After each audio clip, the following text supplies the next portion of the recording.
जो लोग मौलाना आज़ाद national Urdu university से बीएड या एमए या बीए कोर्स कर रहे हैं, ये उनके लिए नंबर है। लर्नर सपोर्ट सर्विस और एक एग्ज़ामिनेशन ब्रांच। तो आपको अगर कोई भी मौलाना आज़ाद नेशनल उर्दू यूनिवर्सिटी का डिस्टेंस मोड के बारे में जानकारी हासिल करना हो या करनी हो तो आप इन दोनों नंबर पर आप कांटेक्ट कर सकते हैं, और आप चाहे तो उनको ईमेल भी कर सकते हैं। नंबर उनका ये है लर्नर सपोर्ट सर्विस 0402300847।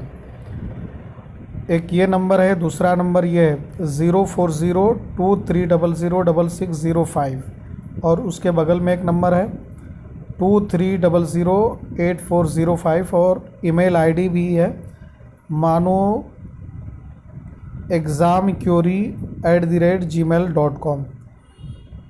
इन दोनों नंबरात पर और ईमेल पर आप जो है कि मज़ीद मालूमात को डिस्टेंस मोड के एडमिशन के ताल्लुक़ से, या अगर आपने एडमिशन ले लिया और अगर आपको कोई परेशानी हो रही हो तो इन दोनों नंबरात पर आप कांटेक्ट कर सकते हैं और मालूमात को हासिल कर सकते हैं।